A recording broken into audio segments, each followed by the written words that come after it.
মনত প্ৰবল ইচ্ছা শক্তি আগ্ৰহ আৰু একাগ্ৰতা থাকিলে মানুহে কৰিব নোৱাৰা কাম একোৱেই নাই এই কথাকে পুনৰবাৰ প্ৰমাণ কৰিলে তিনিচুকীয়া জিলাৰ ফিলবাৰীৰ এজন সাধাৰণ যুৱকে এই যুৱকজন হৈছে ফিলবাৰী বাহিৰ ৰংদৈ গাঁৱৰ ৰাহুল ৰেগন ৰাহুলে ঘৰতে নিজে হাজি উলিয়ালে এখন আকৰ্ষণীয় ড্ৰোন নিৰ্মাণ কৰি ফিলবাৰী জনজাতি হাইস্কুলৰ খেলপথাৰত বহু উচ্চতালৈকে উৰুৱাবলৈও সক্ষম হ'ল ৰাহুল যুৱকজনে এই সন্দৰ্ভত জিলা আৰক্ষী প্ৰশাসনৰ পৰা পূৰ্বে অনুমতি লোৱাৰ কথাও উল্লেখ কৰে এইটো বনো আপোনাৰ প্ৰায় হল চাগে 2 বছৰ এনে এডুকেশনাল পাৰপাসৰ কাৰণে বনাইছিল জাস্ট শিকিবৰ কাৰণে ইয়াত আপোনাৰ আগতে আছিলে 3500 mAh ৰ 3S লিপো বেটাৰী আছিলে তাৰ পিছত APN FC আছিলে তাৰ পিছত নৰমাল ESC লাগি আছিলে 4টা তাৰ পিছত ৰেডি টু স্কাই ব্ৰাছলেছ মটৰ আছিলে প্ৰপিলাৰ আছিলে আপোনাৰ 4.5 তাৰ পিছত এতিয়া বৰ্তমান লাগি আছিলে আপোনাৰ ফিক্সাৰ FC লাগি আছে তাৰ পিছত ডি শুট ব্ৰাছলেছ ESC লাগি আছে 35 এম্পিয়াৰ তাৰ পিছত আপোনাৰ ইয়াত লাগি আছে এতিয়া 6S 8000 mAh ৰ লিপো বেটাৰী লাগি আছে আৰু ফ্ৰেমটো হ'ল আপোনাৰ F450 PM খৰচটো আপোনাৰ এনে প্ৰ্যাকটিক্যালি কৰিছিলো তো ফাৰ্স্ট টাইম আপোনাৰ এনেটো বহুতখিনি হৈ গৈছে যেতিয়া নেকি আপোনাৰ ফাৰ্স্টলি হেৰি হৈ যায় তেতিয়া ওয়াৰিং মিষ্টেকৰ কাৰণে আপোনাৰ বা কেতিয়াবা ক্ৰাশ হৈ যায় কেতিয়াবা জ্বলি যায় এনেকে বাট এতিয়া মানে ইমানটো হেৰি নাই বাৰু জাস্ট এতিয়া প্ৰবলেমটো আছে আপোনাৰ এই প্ৰপিলাৰখিনি ইয়াৰ নহয় আৰু ইয়াত যিখিনি মটৰ লাগি আছে এইটো ফ্ৰেমৰ নহয় মানে এনেকে টেষ্ট ফ্লাইটো কৰোৱা হৈ গ'ল আপোনাৰ ডিচিৰ পৰা পাৰমিশনো লোৱা হৈছিলে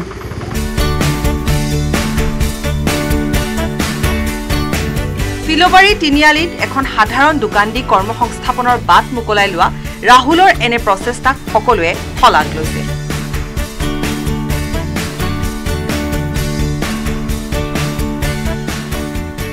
ডিগবৈৰ পৰা Reena Kakati Gogoi report news 18 Assam north east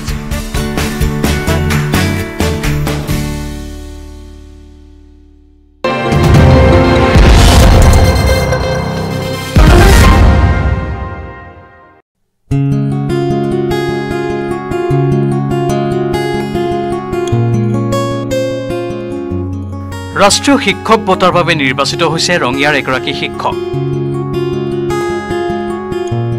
অহা 5 ছেপ্টেম্বৰত অনুষ্ঠিত হ'বলগীয়া শিক্ষক দিৱসৰ দিনা ৰাষ্ট্ৰপতিৰ দ্বাৰা প্ৰদান কৰা হ'ব 2020-21 বৰ্ষৰ সন্মানীয় ৰাষ্ট্ৰীয় শিক্ষক বঁটা এই বঁটাৰ বাবে অসমৰ দুগৰাকী কৃতি শিক্ষকক নিৰ্বাচিত কৰা হৈছে তাৰ ভিতৰত আছে ৰঙিয়াৰ বিনন্দ স্বৰ্গীয়াৰী আৰু যোৰহাটৰ কংকন কিশোৰ দত্ত ৰঙিয়াৰ কেবি দেউলকুচি উচ্চতৰ মাধ্যমিক বিদ্যালয়ৰ বিষয় শিক্ষক বিনন্দ স্বৰ্গীয়াৰী নিৰ্বাচিত হোৱাৰ পিছতে ৰঙিয়া তথা অসমলৈ গৌৰৱ কঢ়িয়াই অনা কৃতি শিক্ষকগৰাকীক বিভিন্ন লোকে সম্বৰ্ধনা জনাইছে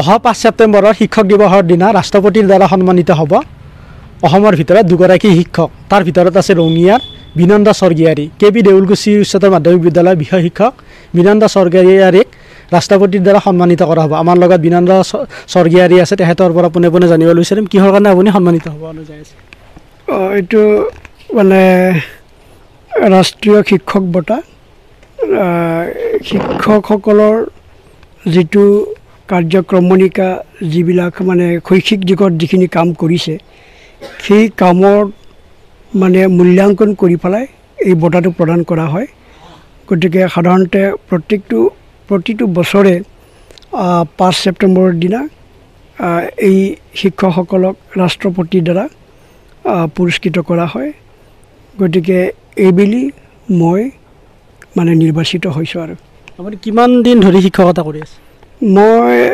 25 বছৰেই হ'ল মোৰ 25 বছৰ লগতে আজৰি সময়ত তেহেতে যোগগুৰু হিচাপেও পৰিচিত আৰু সকলোকে যোগাসনৰ ব্যায়াম শিকাই আমাৰ লগত তেহেতৰ পত্নী আছে তেহেতৰ পৰা জানিবলৈ বিচাৰিম কি ক'ব অনুভৱ কেনেকুৱা আপোনাৰ বহুত সুখী হৈছোঁ কাৰণ তেহেতৰ যি নেকি জীৱনত যিখিনি কাম কৰি আছে শিক্ষকতা কৰাৰ লগতে তাৰ বিনিময়ত যে এইখন নেশ্যনেল এৱাৰ্ড টু টিচাৰ্ছ 2021ৰ বঁটাটো পোৱাৰ কাৰণে যোগ্য হিচাপে যিহেতু এছেপ্ট হৈছে এইটো সেইকাৰণে মই বহুত সুখী হৈছোঁ ৰাষ্ট্ৰীয় শিক্ষকতা বঁটাত 2020-2021 বৰ্ষৰ বাবে নিৰ্বাচিত হৈছে। অহা 5 ছেপ্টেম্বৰত ৰাষ্ট্ৰপতিৰ দ্বাৰা সন্মানিত কৰা হ'ব। তাৰপিছতে উৎফুল্লিত হৈ পৰিছে। আকৌ ক'বলৈ গ'লে ৰঙিয়াৰ বাবে সঁচাকৈ গৌৰৱ, আৰু তাৰপিছত উৎফুল্লিত হৈ সকলোৱে আহি তেখেতক প্ৰেৰণা যোগোৱা পৰিলক্ষিত হৈছে।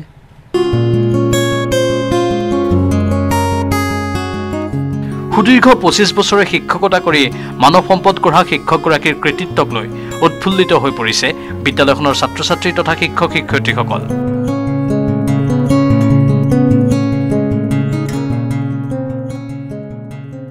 ৰঙিয়াৰ পৰা Inamul Islam, news 18 Assam north east.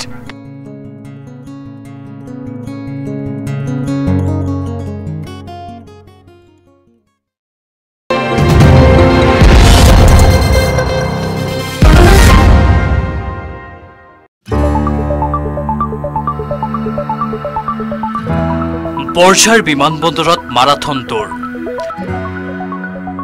স্বাধীনতাৰ ৭৫ বছৰ সম্পূৰ্ণ হোৱা উপলক্ষে বৰঝাৰস্থিত লোকপ্ৰিয় গোপীনাথ বৰদলৈ আন্তঃৰাষ্ট্ৰীয় বিমানবন্দৰত উদযাপন কৰা হয় Amrit Mahotsav. Bureau of civil aviation ছিকিউৰিটিয়ে আয়োজন কৰা এই অমৃত মহোৎসৱৰ লগত সংগতি ৰাখি মাৰাথন দৌৰত বৰঝাৰ বিমানবন্দৰৰ CISF বাহিনী, বিমানবন্দৰ প্ৰাধিকৰণৰ বিষয়া, আদানী গ্ৰুপৰ বিষয়া, বিমান কৰ্মীৰ লগতে বিভিন্ন বিমান সেৱাৰ লগত জড়িত বিষয়াই অংশগ্ৰহণ কৰে। इससे पहले भी इस तरीके का प्रोग्राम एयरपोर्ट में आयोजित किया गया है, जैसे कि कल आज़ादी का अमृत महोत्सव में रंगारंग कार्यक्रम, सांस्कृतिक कार्यक्रम आयोजित किया गया और CISF के द्वारा कल साइकिल रैली का आयोजन किया गया।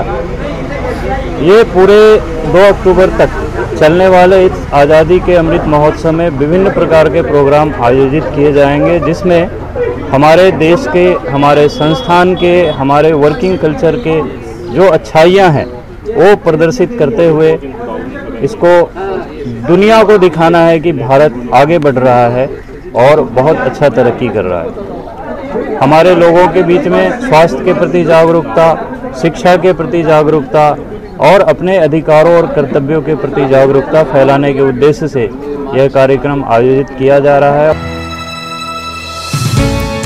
এই মাৰাথন দৌৰ বিমানবন্দৰৰ পৰা SOSলৈ কৰা হয়। অহা 2 অক্টোবৰ পৰ্যন্ত চলিবলগীয়া এই মহোৎসৱৰ প্ৰধান লক্ষ্য হৈছে স্বাস্থ্য শিক্ষাৰ প্ৰতি সজাগতা।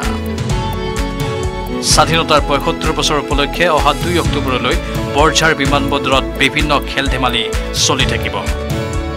ধ্ৰুৱজ্যোতি কলিতাৰ report, news 18 Assam north east.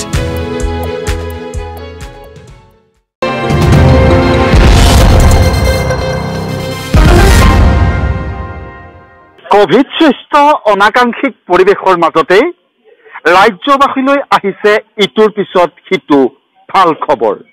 সেয়া খেল জগততেই হওক, সেয়া চলচ্চিত্ৰ জগততেই হওক অথবা শিক্ষা জগততেই হওক। ইতিমধ্যে অখ্যাত গাঁৱৰ পৰা বিশ্ববাসীৰ বুকুত অসমীয়াৰ নাম খোদিত কৰিলে লাভলীনা বৰগোহাঁয়ে। তাৰ পিছত আকৌ চলচ্চিত্ৰ জগতলৈ ভাল খবৰ। কেৱল সেয়াই নহয়, শেহতীয়াকৈ ইতিমধ্যে ঘোষণা কৰা ৰাষ্ট্ৰীয় কৃতি শিক্ষকৰ নামত এইবাৰ যোৰহাটৰ এগৰাকী যুৱ শিক্ষক। হয়, কোভিড সৃষ্ট অনাকাংক্ষিত পৰিৱেশৰ মাজতে ৰাজ্যলৈ অহা ইটোৰ পাছত সিটো ভাল খবৰে আহ্লাদিত কৰিছে প্ৰতিজন অসমীয়া। শেহতীয়াকৈ ঘোষণা কৰা 2021 বৰ্ষৰ দেশৰ 44 গৰাকী কৃতি শিক্ষকৰ তালিকাত এইবাৰ নাম সন্নিৱিষ্ট হ'ল টিয়কৰ বামুণপুখুৰী উচ্চ মাধ্যমিক বিদ্যালয়ৰ যুৱ শিক্ষক কংকন কিশোৰ দত্তৰ। ছাত্ৰ ছাত্ৰীৰ স্কুলীয়া পাঠ্যক্ৰমৰ লগতে শিক্ষা সম্বন্ধীয় সৃষ্টিশীলতা হ'ল কংকন কিশোৰ দত্তৰ অন্যতম আকৰ্ষণৰ অলংকাৰ। মই বামুণপুখুৰী উচ্চ মাধ্যমিক বিদ্যালয়ৰ বিজ্ঞান শিক্ষক। আপোনালোকে সকলোৱে জানি যে গ্ৰামাঞ্চলৰ বিদ্যালয় হিচাপে যথেষ্টখিনি অসুবিধা থাকে, যথেষ্টখিনি সমলৰো অভাৱ থাকে। তথাপিতো যি সীমিত সমল আছে সেই সীমিত সমলেৰে মই সদায় চেষ্টা চলাই আহিছিলোঁ যাতে ছাত্ৰ ছাত্ৰীক উন্নত মানৰ এটা শিকন পৰিৱেশ দিব পাৰি। আৰু মোৰ প্ৰচেষ্টা সদায় আছিলে যাতে নতুন অভিনৱ কৌশল ব্যৱহাৰ কৰি, তথ্য প্ৰযুক্তি ব্যৱহাৰ কৰি মনোগ্ৰাহীকৈ ছাত্ৰ ছাত্ৰীসকলক কিবা এটা দিয়াৰ ব্যৱস্থা কৰিছিলোঁ। আৰু হয়তো সেই তেনেকুৱা কৌশল বা মোৰ শিক্ষণ যি প্ৰক্ৰিয়া, সেই প্ৰক্ৰিয়াৰ ফলশ্ৰুতিতে আৰু তাৰ গুণাগুণ সম্পৰ্কে জ্ঞাত হয়ে হয়তো ভাৰত চৰকাৰৰ পৰা মই এই বঁটাটো পাবলৈ সক্ষম হৈছোঁ। নিজৰ একাগ্ৰ সাধনা অধ্যয়নৰ বলত সফলতা অৰ্জন কৰা এইগৰাকী যুৱ শিক্ষকৰ সফলতাত আনন্দিত মুখ্যমন্ত্ৰী ডক্টৰ হিমন্ত বিশ্ব শৰ্মাও। কংকন কিশোৰ দত্তই পূৰ্বতেও ৰাষ্ট্ৰীয় পৰ্যায়ত বুটলিবলৈ সক্ষম হৈছে বহুকেইটা সন্মান। ইয়াৰ বাবে এইবাৰ প্ৰথম আবেদন কৰা হৈছিলে। ভাৰতবৰ্ষৰ 44জন শিক্ষকক দিয়া হৈছে। অসমৰ 2জন শিক্ষক আছিলে, সন্মানীয় বিনন্দ স্বৰ্গীয়ৰী ডাঙৰীয়া আৰু মই আছিলোঁ। আৰু ইয়াৰ উপৰিও ইয়াৰ আগতে ৰাষ্ট্ৰীয় পৰ্যায়ৰ কেইবাটাও বঁটা ইতিমধ্যে মই পাবলৈ সক্ষম হৈছিলোঁ। আৰু তাৰ ভিতৰত উল্লেখযোগ্য আপোনাৰ 2018 চনত নেশ্যনেল টিচাৰ ছায়েন্স কংগ্ৰেছে এক অধিৱেশন পাতে, তাত মই গৱেষণা পত্ৰ পাঠ কৰি বঁটা পাবলৈ সক্ষম হৈছিলোঁ।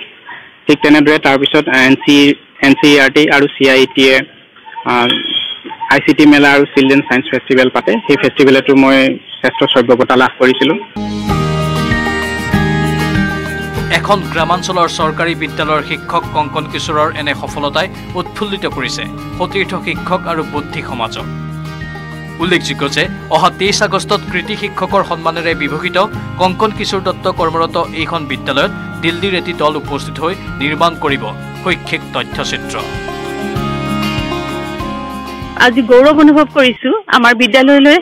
আমি ক'ব পৰা নাই যে আমি ভাষা নাই যে কিদৰে প্ৰকাশ কৰিব পাৰোঁ। আমি ইমান গৌৰৱ অনুভৱ কৰিছোঁ।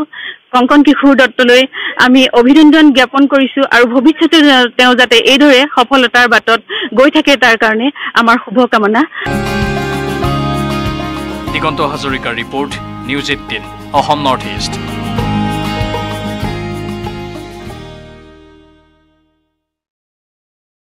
Nine crore viewers, India's largest news.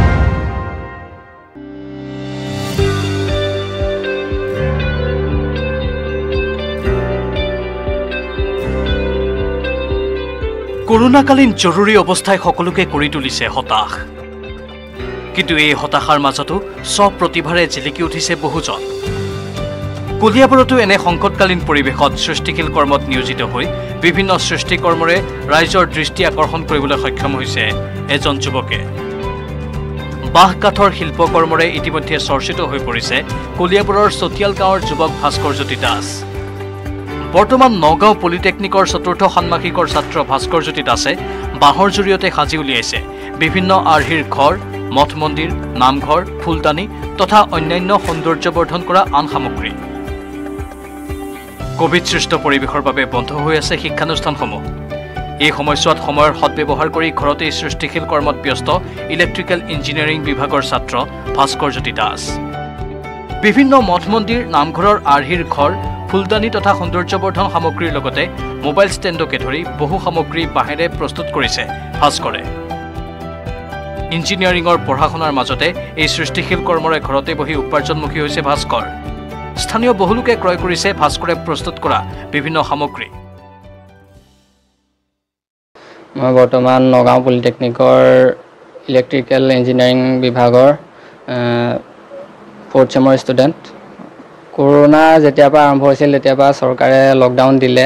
Lockdown দিয়াৰ সময়ৰ পৰাই মই এইখিনি বনাবলৈ আৰম্ভ কৰিছোঁ। আৰু আগৰ পৰা তেনেকৈ সৰু সুৰা 2-এটা বস্তু বনাই আছিলোঁ, কিন্তু লকডাউনত ঘৰত থাকি এনেই সময়খিনি যোৱাতকৈ ভাবিলোঁ সময়খিনি কিবা সদব্যৱহাৰ কৰোঁ বুলি ভাবি এয়া আৰম্ভ কৰিলোঁ আৰু বনোৱা। পঢ়া শুনাৰ মাজেৰে চলি আছে। আৰু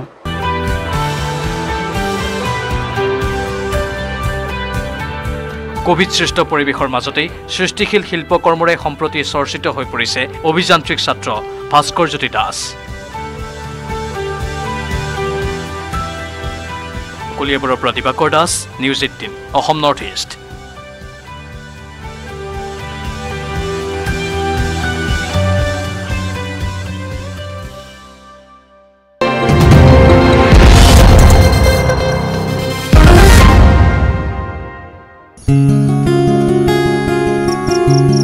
হাতীলৈ তৰাৰ ফৰমুটি, কিন্তু আজিৰ তাৰিখত হাতীলৈ তৰাৰ ফৰমুটি নহয় যেন হাতীলৈ শিলগুটিৰ ফৰমুটিহে। আমি জীৱশ্ৰেষ্ঠৰ অত্যাচাৰত শান্তশিষ্ট জীৱ এটাও উগ্ৰ ৰূপ ধাৰণ কৰিবলৈ বাধ্য হয়। হাতী মানুহৰ সংঘাতৰ মূলতে আমি মানুহেই প্ৰধান দায়ী। হাতীৰ বাসস্থানৰ পৰা খাদ্যলৈকে আমিয়েই নাইকিয়া কৰিছো। হাতীৰ জাক দেখিলেই শিলগুটি মৰাৰ প্ৰৱণতা সকলোৰে মনলৈ আহে। গোৱালপাৰা জিলাখন যদিওবা হাতী মানুহৰ সংঘাতত জৰ্জৰিত, আজি যি দৃশ্য দেখুৱাম সেয়া চাই আপোনালোকৰো মন পুলকিত হ'ব। আপোনালোকেও ভাবিবলৈ বাধ্য হ'ব যে হাতী আচলতে উগ্ৰ নহয়, শান্ত এক জীৱ। এখন মুকলি পথাৰত চৰি আছে এজাক বন্যহস্তী। নাই কোনো মানুহক আক্ৰমণ কৰাৰ উদ্দেশ্য, কেৱল মুক্তমনে বিচৰণ কৰিছে হাতীৰ এটা পৰিয়ালে। পৰিয়ালটোত আছে কেইবাটাও কণ কণ হাতী পোৱালিও। হাতীকেইটাই যেন কিছু জিৰণি লৈছে। নিজৰ মাজতেই বিলীন হৈ পৰিছে সৰু বৰ আটাইকেইটা হাতী। নিজক লৈয়ে ব্যস্ত সিহঁত। এক দৃষ্টিনন্দন দৃশ্য। পথচাৰীকো এপলক চাবলৈ বাধ্য কৰিছে। সঁচাকৈয়ে মনোমোহা দৃশ্য, যি দৃশ্য চাই থাকিলেও যেন হেঁপাহ নপলায়। আজি যি নান্দনিক দৃশ্য প্ৰত্যক্ষ কৰিলোঁ, এয়া এক বিৰল। আচৰিত লাগে আৰু কিছুমান কথালৈ। আজি হাতী দেখিলে মানুহে খেদিবলৈ আগবাঢ়ি যায়। এইটো এটা মানুহৰ প্ৰৱণতা হৈ পৰিছে, এটা সহজাত প্ৰবৃত্তি হৈ পৰিছে।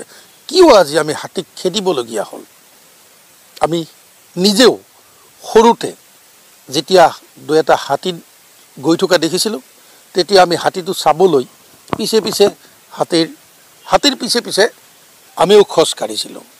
গজেন্দ্ৰ গমন কি সেইটো নিজেই প্ৰত্যক্ষ কৰিবলৈ আগবাঢ়িছোঁ। কিন্তু তাৰ যিখন বিপৰীত ছবি, হাতী দেখিলে যেন আমাৰ মনত এনেকুৱা এটা ভাৱৰ সৃষ্টি হয়, তাক খেদিব লাগে, তাক বম দি খেদিব লাগে, ফটকা দি খেদিব লাগে, তাক লাঠিৰে খেদিব লাগে, শিলগুটিৰে খেদিব লাগে। এই পৰিৱেশটো সৃষ্টিৰ ক্ষেত্ৰত কোন দায়ী? হাতী কিয় বনাঞ্চল এৰি জনাঞ্চললৈ গতি কৰিবলগীয়া হ'ল? জীৱশ্ৰেষ্ঠৰ সন্ত্ৰাসৰ কথা পাহৰি আপোন বিভোৰ বন্যহস্তীৰ জাক। এই দৃশ্য চাই মন্ত্ৰমুগ্ধ হোৱা মানুহেও আজি কিন্তু হাতীৰ জাকটোলৈ শিলগুটি মৰা নাই, ফুটোৱা নাই ফটকাও। মানুহৰ মনবোৰো যেন কিছু সময়ৰ বাবে এই দৃশ্যই সকলো পাহৰাই পেলালে। মুকলি পথাৰত বিচৰণ কৰি হাতীৰ জাকৰ কেইটামানে যদি মুক্তমনে খাদ্য গ্ৰহণ কৰিছে, আন কেইটামানে আকৌ জলকেলি কৰাৰ দৃশ্য বন্দী হৈছে। তাৰ মাজতেই ৰং ধেমালিৰে নিজৰ মাজতেই ব্যস্ত এই হাতীকেইটা।